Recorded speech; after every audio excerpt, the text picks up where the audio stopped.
Welcome to another amazing show of Raising Private Money. I'm Jay Connor, the Private Money Authority, also your host here on the podcast.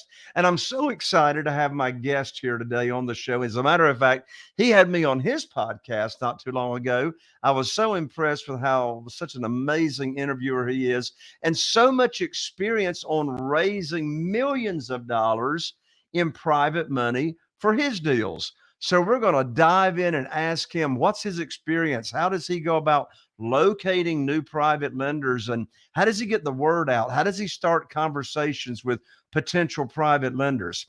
Well, in addition to that, my special guest, he's had over 30 years of experience in all aspects of real estate, which includes remodeling, building, managing, marketing, and that's both in the space of residential and commercial properties.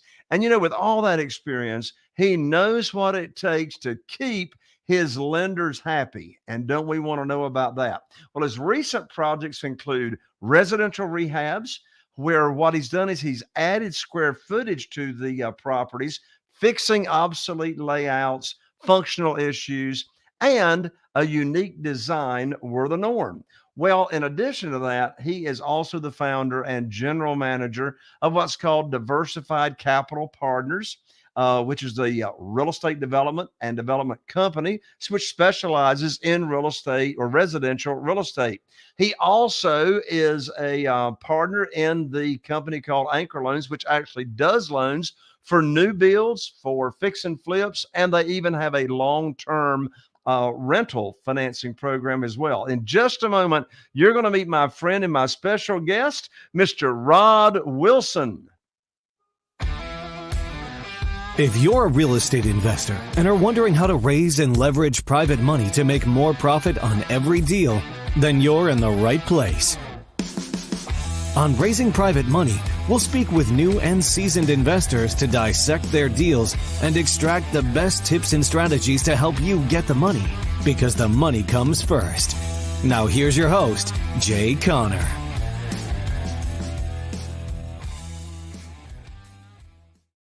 Well, before I bring Rod on, I have got a special announcement and a big event that's right around the corner.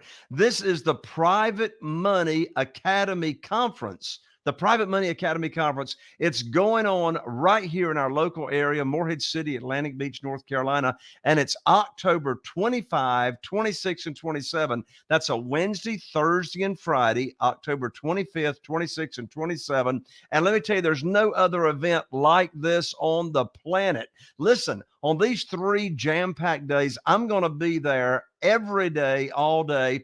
We're going to dive deep into private money, how to raise private money for your deals, how to locate private lenders. I'm actually going to have private lenders right there at the event for you to network with. On the afternoon of the first day, after we spend the first half day on private money, we'll be doing a virtual rehab bus tour. So if you're interested in renovations, we got that covered. And then on the morning of the second day, I'm going to teach you how we find real estate deals before other real estate investors even know about the opportunities. And then on the afternoon of the third day, or second day, we're going to be talking about self-directed IRAs and how you can get your deals funded with self-directed IRAs. I'm also going to be teaching how to sell any house in 3 days or less, even in this market today, so you're never stuck with a house. And then on the third day, it's all about automation. How can you run a multi-million-dollar business a year and actually work in it in less than 10 hours per week? Here's the best part. In addition to all that, it's a free event. It's valued at $3,000, but because you are tuning in right now, it's free with only a $97 registration fee. So you want to get registered at www.jaysliveevent.com. That's JAYSLIVEEVENT.com, jaysliveevent.com. Go right there, get registered, and I look forward to seeing you in person at the Private Money Academy Conference, October 25, 26, and 27th. And with that, let's bring on my friend and special guest, Rod Wilson. Hey, Rod, welcome to the show. Thanks for having me, Jay. I love the energy, and I really appreciate the intro. That was probably the best intro I've heard. Well, that's amazing. And I know you've been on a lot of shows as well. So I'm just so glad to have you on. You're an amazing interviewer yourself. In fact, since we're talking about your podcast, let all of our listeners know what your podcast is and how to find you. Yeah, the best way is probably either my website, which is rod-wilson.com. And you could also see it on YouTube and whatever your favorite podcast. It's basically the Optimized Real Estate Podcast. You could search that on YouTube and it'll pop up. Yep. The Optimized, say it again, The Optimized Real Estate Podcast, optimizing podcast. your business, yourself, and optimizing real estate values.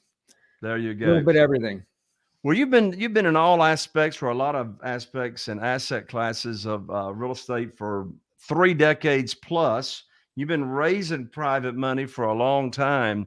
What did your business look like before you started raising private money way back when? Well, I actually met a guy that looked at my business. This was very early on because I was basically funding all my deals. I was using bank financing on the debt side, and then basically all the equity or any additional capital needed to fund and to complete my deals. I was basically doing it all out of pocket. And I had a very smart guy that looked at my business and said, "You're basically doing it all. Why are you, doing everything as far as finding deals, funding deals, putting my name on the dotted line for debt, and then managing them?" And so early on, I started looking at using other people's money. And it kind of changed my business, not only the amount of deals I was able to do, because it was huge in that regard, because you're very limited when you're using only your own money, even though I was also using debt. And at the time it was pretty low leverage debt. I just wanted to be in a position where I didn't, maximize leverage and get in trouble if things didn't work out perfectly. But the kind of discovery I made at the time is that there was just no need to do it all. I thought I had to do it all. I thought who's going to listen to me? I was fairly new in the business, new in development. And I just thought I had that to be, totally untrue. So let's go back in your memory to when you first started you first started raising private money. How did you go about it? How did you get the word out? How did you start conversations? That's a great question. And in thinking back, I really kind of fell into a few relationships, and it seemed like, after reading your book, it really opened my eyes after all these years on, I think, a much better approach to take as far as, getting the word out there. But it was literally like a few people that happened to know me and knew what I was doing. And, they had interest, and, I think you got to be a little careful with friends and family, just because, they can make for some awkward, holidays and dinner conversations, I guess. But, once you do a good job, you communicate, they trust you, then, it gets really easy. It's almost a snowball effect to where you've got almost like, salespeople working for you. They're out kind of telling your story because they're excited about the returns. They're excited about, how you operate. It's kind of funny how I've also experienced where, and at the time I was doing kind of, higher end projects, very nice, either single family homes. And then I did some apartments that were, kind of signature properties. And it's funny that, they feel like owners as investors. They felt like owners and were very proud of what we were doing. And so they wanted to talk about it. So, if I would have had your book, Jay, 20, 30 years ago, it would have been, I would have been able to do a lot more deals and raise a lot more money, because I really like some of the strategies that you have. Awesome. Well, what are one or two of the strategies that really popped out to you in the book that was sort of like an aha to you? Well, the one that I've actually used a little bit, and it was more for real estate agents to get, to create more deal flow, were the luncheons. Just getting a few people in. Obviously, you're able to get the message out to more people without, it being overly time consuming, because, you have 10 or 15 people, they're not 10 or 15 separate lunches. They're just one lunch. I think you also can leverage the fact that, other people are there. They're, if you got someone who's afraid to ask a question, you get people that'll ask questions and, takes you down another path and gets them more comfortable with, what you're doing. So I think that's a great strategy. Yeah. Well, private lender luncheons have brought in a lot of private money. I mean, just one private lender luncheon alone, I'm thinking about, we raised $969,000 just at that one private lender luncheon. And, as you Great. say, you invite people to lunch, you're going to pay for lunch, and, you're going to be teaching them. I mean, I tell people all the time, we don't ask for money. We don't chase, we don't beg. I put on literally my teacher hat, my private money teacher hat. I love it. And I teach people what private money is. I mean, the 47 individual private lenders that we have right now never heard of private money, never heard of private lending, didn't know what it was. None of them had ever heard of self-directed IRAs. And over half of those 47 people are using their retirement funds. We introduced them to our to Quest Trust that we recommend all of our private lenders use if they're using retirement funds. And, those private lender luncheons, I'm not pitching a deal specifically. All I'm doing is teaching a program. And, like we talked about on your show, we separate those conversations between teaching the program and then actually having a deal to fund. And Rod, you can probably relate to this.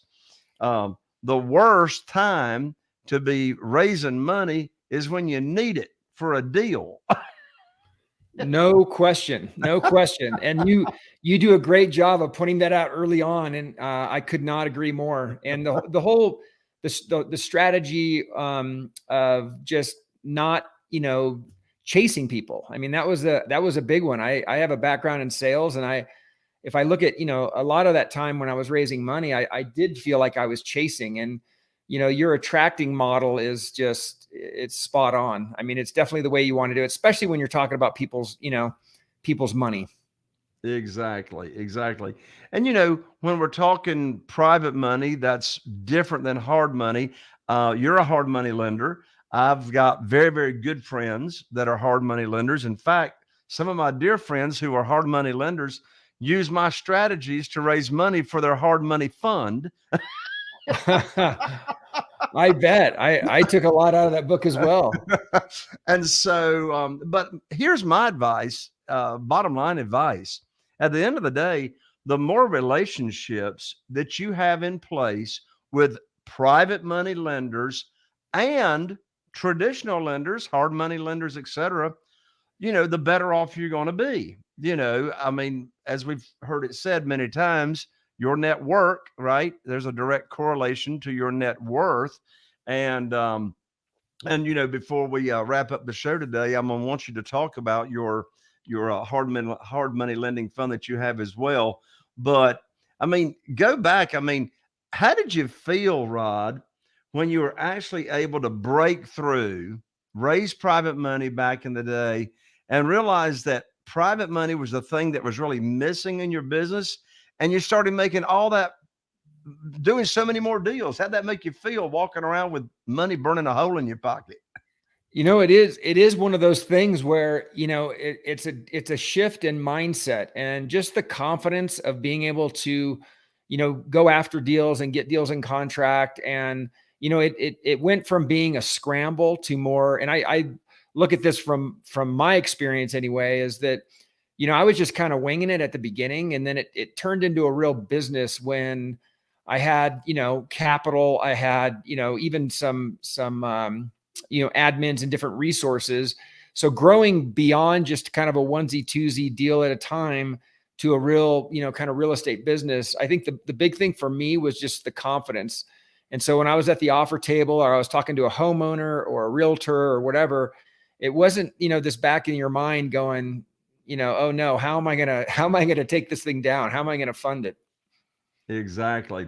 Well, desperation has got a smell to it. No question.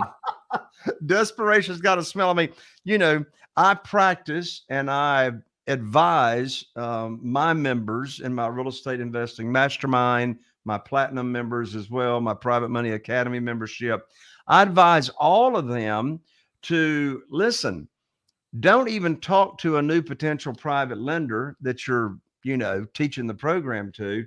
Don't even bring up a deal that you've got either contract or you're getting ready to have under contract or that you're negotiating, because even if you bring that up in the first conversation, you're coming across by not even saying it, but you're communicating, hey, I need funding for this deal, right? So that's why we totally separate. Teach the program. They love the program. They're on board with the program. Have they got retirement funds? And we need to introduce them to our Quest Trust rep out of Houston, Texas.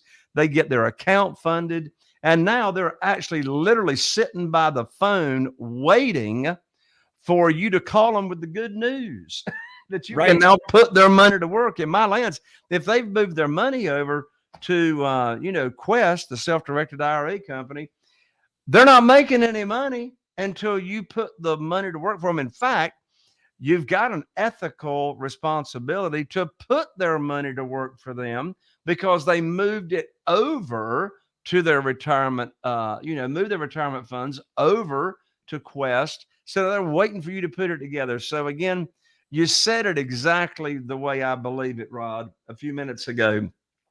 It all starts with the right mindset here, right? We're not chasing, begging, selling, persuading. We're actually leading and serving people. I mean, my wife, Carol Joy, and I, we have gotten countless thank yous, either in person or handwritten thank you notes, as to how we've actually changed people's lives, right? Their retirement years, to where they could travel and do all this fun stuff that, whereas otherwise, if they'd had their money just sitting in a CD in the local bank, they're sure not going to live off of that. And so it's all about creating these win-win-win scenarios. Now, one thing that I know you can speak to, Rod, you've borrowed a lot of money, right? You've raised a lot of private money. You are a lender now as well. From your experience, what's the best advice you can get on how to get the best hard money financing?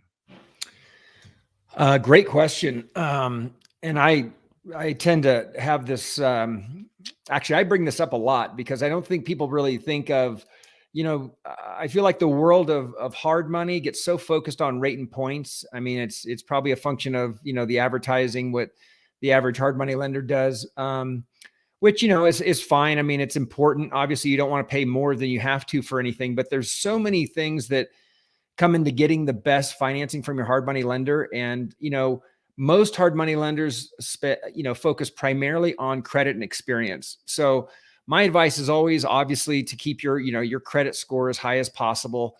I actually did a podcast with a credit expert, and she had some great advice in there, but, I'm always amazed. I mean, I can't even say that I really focus that much on my credit. For decades, I had very, very high credit. But it's amazing, like how quickly that can go sideways. I went through, the fun times of the financial meltdown in 2008. So, had some challenges through there that my credit took a pretty good hit. And it was amazing how long it took to get that back up. So there are, just little things you can do to protect your credit. So it's obviously that seems super, it's not any groundbreaking advice, but I think, it would help most investors just to focus a little bit on their credit and make sure that their score is super high. And that it's not just missing payments, but it's also just, how much you're utilizing your available credit that can, keep your credit score low. The second one is the experience. And again, I usually tell these stories because I was guilty of this, but I'm very surprised at some fairly, established investors, developers that don't have a bio. They don't have a list of past projects. They don't have any details on performance. And I literally, took my own advice, which was, you're busy. It's the last thing you want to do when you're, scrambling to go get, either debt or even get, if a private money lender wanted to see what your experience is and your performance and whatnot, it's not the first thing you want to do, right? You're managing your business, you're chasing deals, you're, doing projects, construction, whatever, is very time consuming. So to sit down and go back through all the HUDs and all the addresses and what'd you buy it for, what'd you put into it, what'd you sell it for? And so I literally, for a weekend, took like I don't even know what you want to call it, a working vacation, I guess, and just basically locked myself away with no distractions and focused on, I call it telling your story, which includes all the things I mentioned, plus just, the why you're doing what you're doing, I guess share how much you enjoy it. I think that goes a long way for people to, really what you're trying to do is create trust.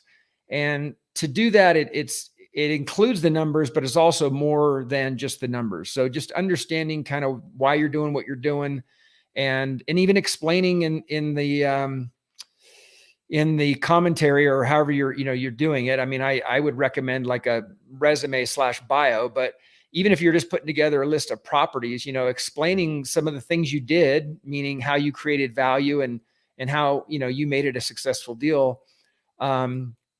As well as just, talking about some of the challenges and how you overcame them. I mean, everyone knows real estate isn't perfect and there's going to be challenges. And as an investor, if I'm going to invest with someone, I want to know that, not everything was so rosy, because usually if that's the story, it's usually not, the truth, or at least not completely the truth. And I want to know how they dealt with challenges. Mm-hmm. Well, you're right. I mean, whether it's a private lender, an individual that is looking to invest in your deals or loan you money, or if it's a hard money lender, I mean, if you're not credible, if you're not telling the truth and telling it like it is, I mean, I've heard other people say, look, I want to hear the ugly stuff too, right? So, tell it like it is. One of your talents, Rod, is knowing and having a lot of experience in maximizing a value in a fix and flip. And we've got a lot of listeners here on the show that do fix and flips. What are some tips that you can give through your own experience on maximizing value? Well, yeah, there's a lot we could talk about there. I actually did a podcast with one of the top real estate agents in the Bay Area, in Los Gatos, Saratoga area. And she had a concept that she called check all the boxes.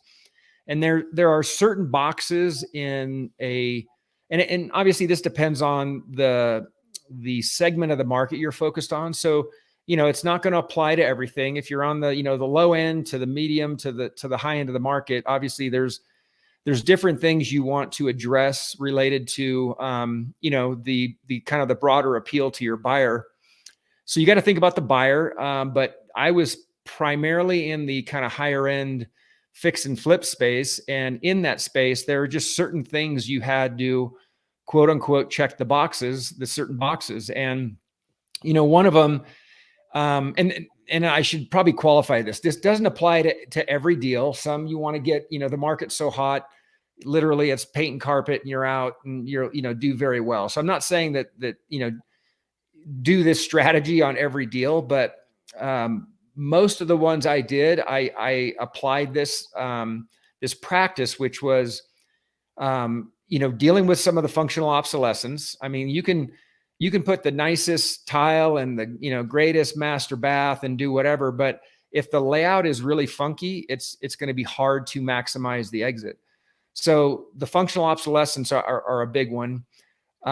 Mistakes I see a lot of developers make is it's not finished. And the way I approached it is, I think I want to have the house be done in a way that the buyer is going to want to come in there in like the next week. They're going to want to have all their friends over for a barbecue. So, a lot of developers will leave the landscaping not done, or, they don't create outdoor spaces. And, I was in California, so this doesn't apply, across the country, but, I want them to only to be, to feel good and be able to live, move in like the next day. But I also want them to be so proud and so excited that they want to show off, the property to their friends and have, whatever, a barbecue, a party, whatever it is. So I, usually would invest a couple bucks in making some outdoor spaces. I wouldn't say, going over the top on landscaping, but for sure the frontage, I'm always looking to get that money shot for the listing. So that would include making sure that, at least the front yard landscape was pretty dialed in. I can't even think of a time where I didn't do the backyard as well. But you don't go over the top. You can go crazy on landscaping and basically, spend a lot of money that I don't think you get back. Another big one is just looking for opportunities inside a property for just additional square footage. And one that I've done a lot is taking like hall closets that, if it's a house that doesn't have a lot of storage space, you may want to think about not doing this. But in a lot of cases, I was able to take either little niches or hall closets and make larger master baths and showers. I mean, as you know, and in a lot of the older houses, especially on the West Coast, the master shower back in the 40s, 50s, 60s was very small, and that's just not something a buyer is going to want these days. So looking for areas that you can, and a lot of them are not expensive. You're going to redo the shower anyway. I mean, to pop into a closet and, do a little bit of, framing and sheetrock and tile and whatever. I mean, it's not hugely expensive, but man, it can make or break your deal. Cause when someone walks in that master bath and they see how tight that shower is, and they, the first thing the brain does is want to visualize yourself in that thing. And it's not what they want or not what they want to pay for. And so I think that's an area to create some value and some kind of upside on the price. Yeah, you and I have got the same exact philosophy and practice on the landscaping point. When I'm doing a fix and a flip and I'm wanting to get top value in the multiple listing service, I always make the front of the yard, particularly, I mean, like a showplace. Right now, today, my average, like if it's just a regular bread and butter house, it's got 1,200, 1,400 square feet, 3-bed, 2-bath. I'm going to be investing probably 2,500 bucks in landscaping, which is new landscaping up around the foundation of the front of the house, down the side, fresh mulch going in, color, really making it pop. Well, before we wrap up, Rod, I want you to share with folks about your company, which is called anchorloans.com, and what that lending arm is all about. Yeah, thanks for asking. Actually, one thing came to mind, Jay, when you were just talking, and I used to call it my secret weapon. And my secret weapon in fix and flipping was my wife. And the reason being, she's an interior designer, which I do recommend, having someone most, and this is just my experience, but most fix and flippers, most contractors, I think they don't really see the whole vision of a house, of an interior. And I think that's what a designer brings to the table, as well as in the secret weapon part of it is color. I think the biggest miss, in whether it's ground up construction or fix and flipping, that a lot of, flippers or developers will make, the biggest mistake is basically the colors. And they either try to do too much or too little, or they just try to get maybe too creative and use a color that just doesn't work. And, there's a feeling you get when you walk into a house. You want it to be warm and you want it to obviously appeal to a broad audience. I think that's just the color selection is so huge on top of the other things I mentioned. So anyway, I just thought I'd throw it in there. Well, I'm glad you did. That's another example of how we have the same philosophy. We've had the same interior designer on our team since 2004.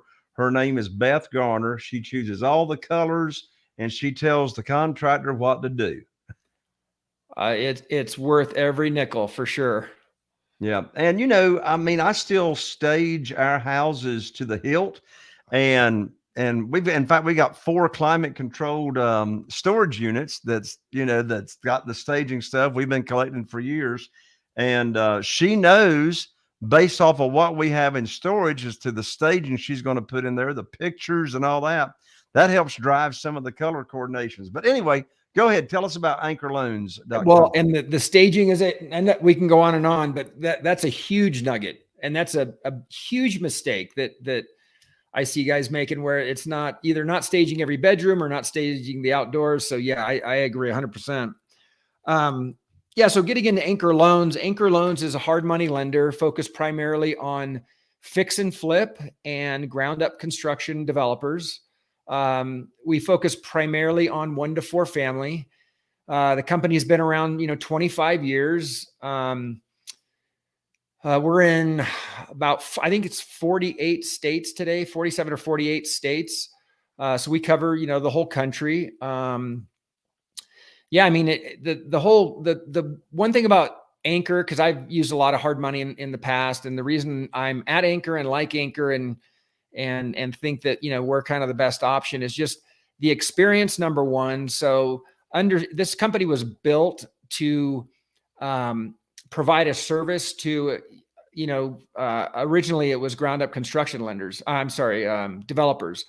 And as a developer, obviously you want, the cheapest money you can get, you want to keep your cost as low as possible to maximize profits. But the one thing that a lot of people don't really, appreciate until you don't get it is just the speed at which they operate, which is, funding on the front end on the purchase. So you're able to write, tighter contracts and be more competitive on the offer.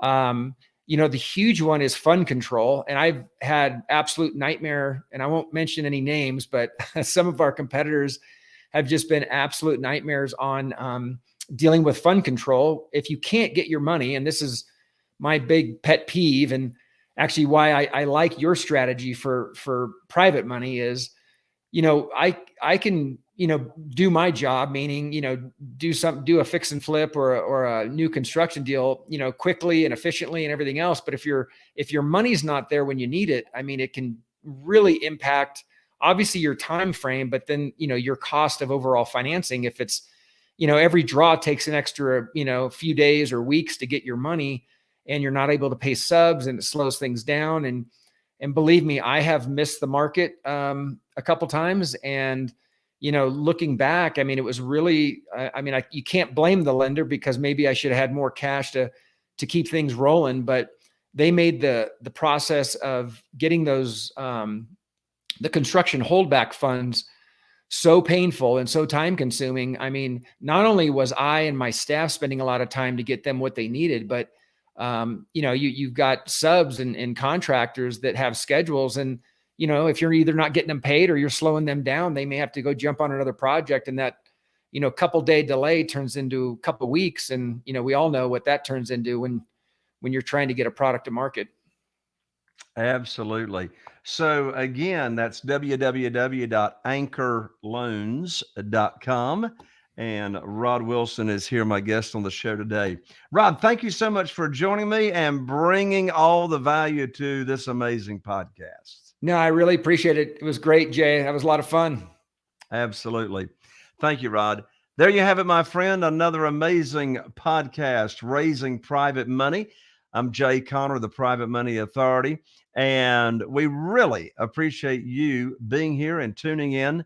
You make all the difference as to us being able to bring back more amazing guests all the time. So if you happen to be watching on YouTube, be sure to subscribe and click that bell so you don't miss out on future episodes. If you happen to be listening on iTunes, be sure and follow me, Spotify as well. And so we're looking forward to seeing you right here on the very next episode of Raising Private Money. Are you feeling inspired by the knowledge you gained in this episode? Then head over to jconner.com/money guide. That's JCONNER.com/money guide and download your free guide that shares 7 reasons why private money will skyrocket your real estate investing business right now. Again, that's jconnor.com/money guide to get your free guide. We'll see you next time on Raising Private Money with Jay Connor.